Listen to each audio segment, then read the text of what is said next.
Good morning. My name is Dr. Tinka Barnes, and I am a board-certified family medicine physician here in the state of North Carolina, coming to you with my COVID-19 update for May 31st, 2020.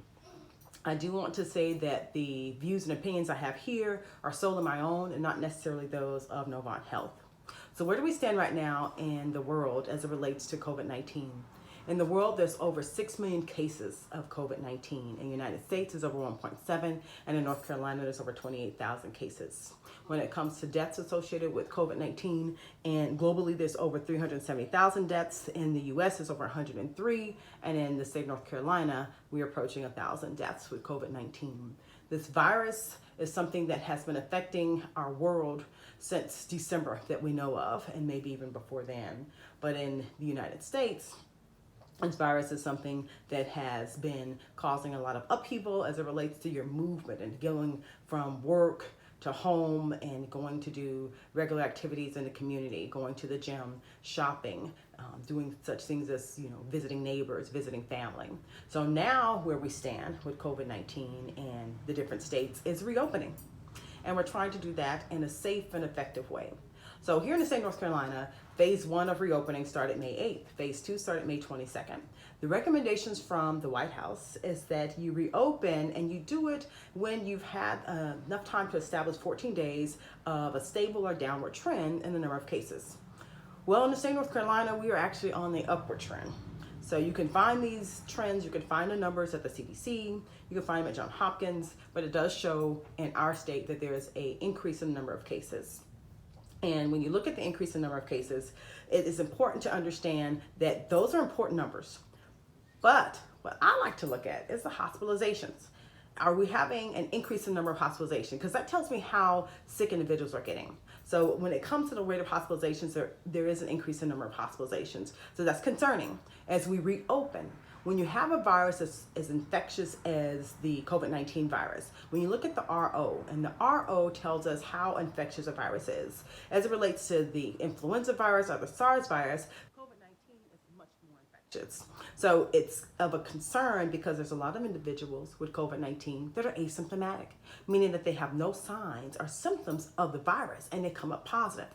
So I work in a respiratory assessment center where we test patients for COVID-19, but we also do more than just tests. We evaluate them, we do respiratory examinations, we can do x-rays, we can also start medications that are necessary. We'll get to medications with COVID-19 in just a second.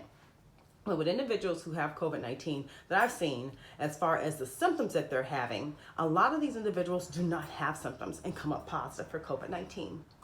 When they come to our center, recently, there's been an increase in individuals coming because their employer is telling them someone at the job site was positive. Now, the individuals that I've been testing a lot lately work in more of an open type of environment. They're outside. These are individuals who are doing manual labor. We have individuals from all sectors of the population, but definitely there's been an increase in the numbers that I've seen in folks who are working outside. And therefore, they may be coming in contact with folks, but they have some distance and space around them. So some of them may have been wearing masks, some not wearing a mask. But the key point is that this virus is transmitted to other individuals in a casual working environment very easily. And if individuals are asymptomatic, you're going to spread it a lot faster because you don't feel like you have symptoms, so you're not quarantining yourself at home. So it's very important to understand how this virus is transmitted, where it's moving so fast in the community and in the population, so that as we reopen, we can do it in a safe manner. Right now, we're kind of shifting from stay at home to safer at home. Safer at home means that you need to do 3 things. There's the 3 W's that I saw from the governor's office. And I like that, so we're going to repeat that. The 3 W's are wear a mask. Let's talk about masks. So when I'm at work and I am testing individuals for COVID-19, this is the mask that I wear. Place it on like this, cupping this one, and then goes over the head. This is called an N95. So this covers, as you can see, your nose, as well as underneath the chin. And it doesn't allow for a lot of respiratory droplets on the side because it's been fitted for me. So that's the type of mask I use. I actually had that mask. I bought that one prior to masks like that one. Well, prior to everything going on with COVID-19, and this is before they became so scarce on the market, but at Home Depot. KN95, this is when I thought, since we have heard about COVID-19 and the need for wearing a mask out in public. This is a KN95. So this one also can be placed in the nose, can be fitted like this. So this is a KN95. You can get these online, Amazon as well has those. The other mask that I use, because it is just so chic and I love it, is this beautiful mask that was made by my friend, Miss Awesome Soar. Covers the nose, under the chin. You see? So it's key as we reopen that you know how to wear a mask, because I've seen folks outside wear a mask like this under their chin. You're not protecting me and you're not protecting yourself when your mask is right here. The mask needs to go over the mouth and the nose.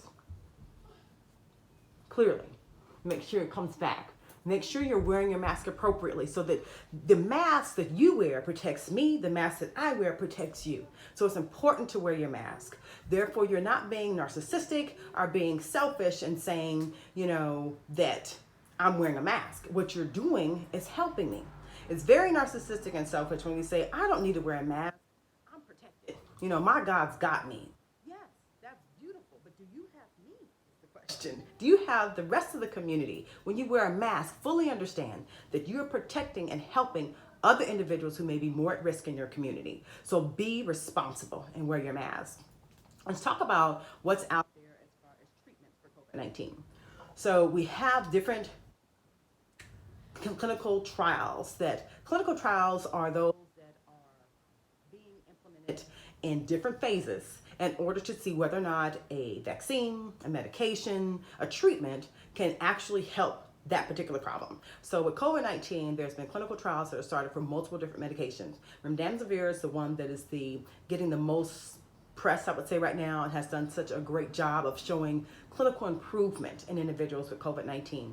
Definitely if you are given that at the beginning or early on in your diagnosis. So it's something that is not something we use in the ambulatory care of patients, but in the hospitals, when patients go there and they have been diagnosed with COVID-19, they are using that in some individuals when it comes to helping with their treatment. It's still going through clinical trials and they are still trying to figure out the length of time you need to take the medication, 5 days versus 10 days. So, you know, bear with us, but we're definitely seeing some positive signs with the treatment of that. One thing you wanted to avoid, there's a few things you need to avoid. We saw on the media from different individuals the push for hydroxychloroquine. Well, let me say that based off of research and science, and we will speak to an article from Lancet where they took over 671 hospitals with over 19,000 cases and patients that showed that there was no improvement, but actually harms when they were using hydroxychloroquine for those patients. So hydroxychloroquine has actually been banned from use in Italy, Belgium, and France. So no, we're not using hydroxychloroquine as a treatment for COVID-19 right now. I wanted to let you know that. Ibuprofen, that's another thing that I've been asked by individuals. Do we use ibuprofen to assist with patients who have symptoms for COVID-19? And I don't recommend it, mainly because I've seen multiple research studies and articles showing that there may be some increase in like the acetylcholine receptor response as it relates to ibuprofen. So I don't use ibuprofen. The recommendation is Tylenol for antipyretic, meaning to help with fevers, as long as you don't have a contraindication for it. So definitely talk to your doctors about the medications if you have questions about them. Just giving you what I've seen in research so far, but ibuprofen is one that I am not recommending for my patients that I see. Moving forward, what do we do as far as these places that are opening up that are exercise facilities, that are restaurants? How do we keep ourselves safe when we're in those particular settings?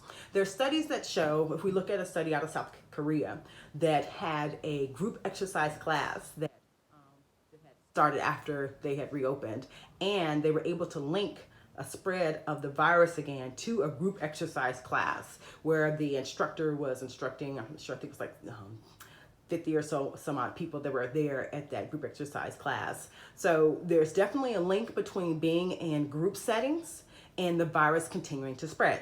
So that's important to understand, that if you're going to be in a group setting, that if you're doing something that causes you to breathe heavily and to, exercise, and you're spewing out a lot of respiratory droplets, that is something that is linked to continued spread of the virus. So if you're going to be exercising, definitely recommend that you do that not in a big group setting. We don't want this virus to continue to spread. So that's one of the things that some of the research is showing is linked to a recurrence of the virus showing up in different communities. As far as sitting down in a restaurant, if you're going to be trying to show support for your local restaurants, for your local businesses, definitely support them. But do you have to sit down in the restaurant to eat? Buy a meal. If you want to do something even more, pay it forward and buy the meal for the next person that's going to be purchasing something behind you. So you can definitely support your local mom and pop restaurants, their coffee shops and those kind of places, bakeries, any of those places. You can support them, but you don't have to sit down in those facilities because we are seeing that there's an increase in the trend as these states are opening up. So sitting down in a restaurant or an environment or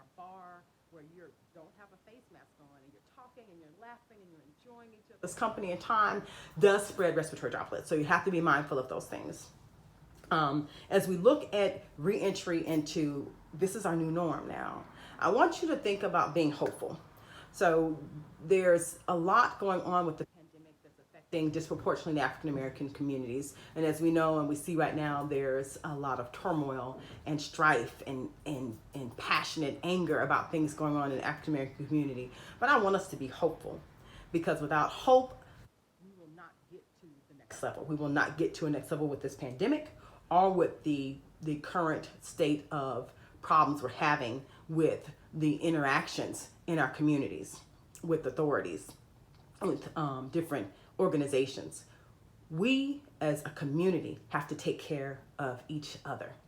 Wear your mask, wash your hands, practice social distancing, and practice a spirit and an attitude of hope and positive action. That's what I'm charging you with today. Take care.